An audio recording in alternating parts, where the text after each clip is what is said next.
Trey. And I'm Carter, and this is the BTC Show. Woo! Today, we will be talking about the Civil War and how it made our country what it is today. To start things off, we're going to throw things to Trey, and he's going to tell you about some of the causes of the Civil War. A little story for you kiddos. Once upon a time, there was a little boy named David. David lived in a little country off the coast of Africa. In this country, he had the tasks of supplying for his family, playing the occasional game of soccer with his friends, and just living like a normal young boy. One day, at his house, David was attacked by what he called bad white men. These bad white men put him on a ship for months at a time. When he finally arrived at his destination, he was at the United States of America. David was taken straight to a plantation. A plantation is a farm where people like David would be put to work.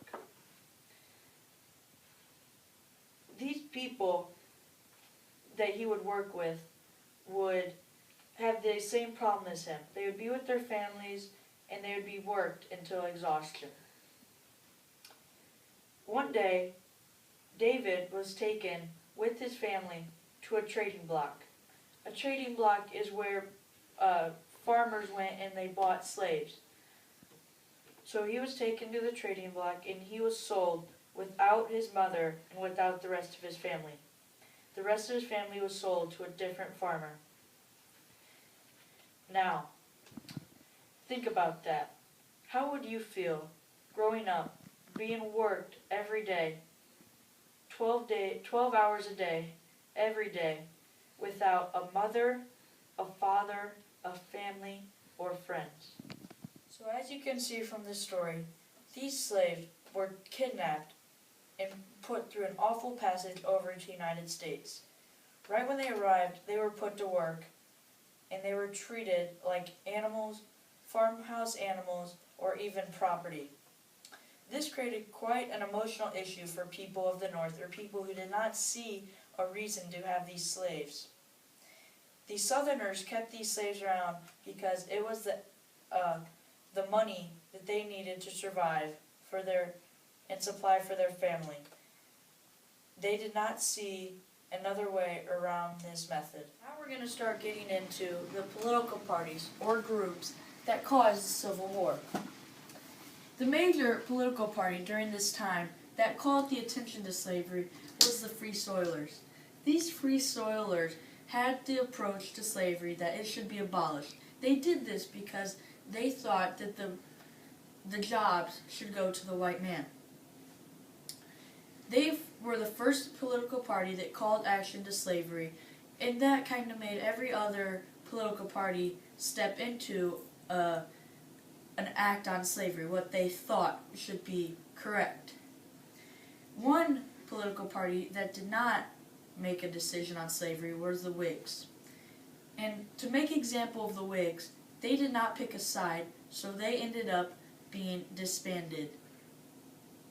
Is a map of what the United States looked like before the Civil War started. As you can see, there is one nation divided into two about the issues that we have already discussed. There is a line, imaginary line right here, that states that no state below this line can be a free state. This was an agreement between the North and the South, but it prohibited these states, so these states could have slaves. 30 years later, California came into the picture, and there was another agreement which said the main point of that agreement was that California could be admitted as a free state even though it was in the middle of this line. I have for you here today, kiddos, about the causes of the Civil War. Now let's throw it to Brandon with the actual results and the outcomes of the Civil War. To discuss the results of the Civil War, I kind of want to talk about the beginning of the war. Starting with the North, they really industrialized themselves up there, which is they made weaponry and supplies and equipment that would help them in the war. They also had transportation links, so this got them from point A to point B very quickly, more than it would in the South. And they also farmed crops, like food crops, so this will be their food support during the war. However, in the South, they didn't do any of this. They did just crop tobacco, and all that did was bring them in money.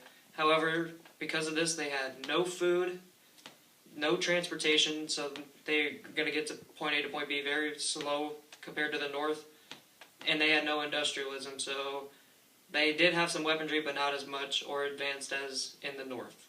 Example of what was going on in the South is, imagine this: you're at school and there's a kid named Billy in your class. Every day for lunch, his mom makes him peanut butter and jelly.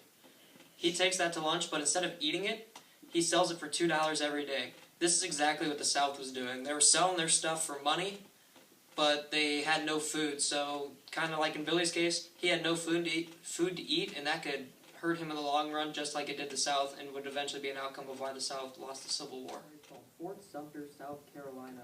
In Fort Sumter, that was a fort, and there was Northern troops that were living in that fort.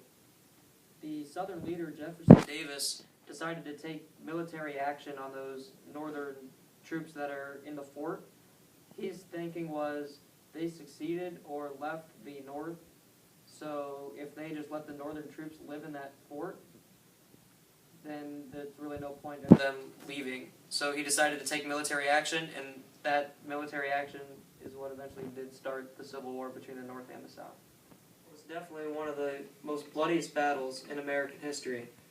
There was two major battles in the Civil War that were very bloody. First one was Antietam. There were 22,000 deaths in that battle of the Civil War. There was also a battle most of us have heard of called in Gettysburg, in Pennsylvania. Gettysburg had 50,000 deaths of all U.S. people. That is a lot of people to die in one battle over a 3-day span. The total deaths of the Civil War, 600,000 people. Those are all U.S. citizens, and that's a lot of U.S. people to die. So, for example, take the city of Peoria, Illinois. Around 100,000 people live there. Take that population and multiply that by 6. That's how many U.S. people died during the Civil War. Some of the social and economical results of the war. First, there was interrupted lives. For years at a time throughout this war, both soldiers and housewives even took time out of their lives to help towards this war. Obviously, the soldiers were out there fighting for it, but also women were in there helping as nurses and even sometimes cooking meals, something like that. In the South, though, economically, they were left very weak after losing the war. Some of their towns were left in ruin after the destruction that went on from the war in those towns. And the North was still industrialized, and they were obviously the big winners out of this. They were still economically strong and had all their industry still left, as the South did not. Back to Trey, and he's going to discuss some of the Reconstruction plans that were proposed on trying to get our nation back as Now one. that the Civil War is over, the main purpose of everybody in the government is to bring back the Union together as one nation. Abraham Lincoln's plan as president was to have hate towards none, as he put it. He wanted peace in the Union, and he didn't want any hate to be spread around because of the actions of the South trying to become their own nation. Abraham Lincoln's plan was put to a quick halt because, as many of you guys know, John Wilkes Booth actually ended up assassinating him, thinking that he would be a hero of the South. This ended up, though, being a crucial mistake because Abraham Lincoln wanted peace. The next idea that I want to talk about is one group wanted army districts to keep an eye out on the South. So they wanted army generals to go down into the South and make sure that these Southerners weren't pledging their allegiance to the Union. The last plan was of Andrew Johnson, who ended up being the 17th President of the United States and taking over after Abraham Lincoln. Andrew Johnson wanted to punish the rich Southerners, but he ended up leaning towards Lincoln's plan. He grew up in the South and he wanted more of the revenge side of things. These plans ended up being thrown away for our amendments. The results of the Reconstruction era in our country were adding 3 amendments to our nation. These were Amendments 13, 14, and 15. Amendment 13 abolished slavery completely, saying that slavery in the United States of America is no longer allowed. Amendment 14 gave African American citizenship, saying that they are a full-blooded citizen of the United States of America. And Amendment 15, which started to create the most complication, was that it gave African Americans the right to vote. The United States of America would be a different country if the South were to win the war. Today, we could be one nation with slavery, or we could be two separate nations, one with slavery and one without. Now, if you think about our great country was put together through a periodic table of events. In this event, the Civil War was one of the largest events that made the country what it is today. To wrap things up cleverly, Those were the causes, the results, and how our country was rebuilt after the Civil War and turned into the country that it is today. Well, there you go, kids. That's everything you need to know about the Civil War. and that was the BTC Show.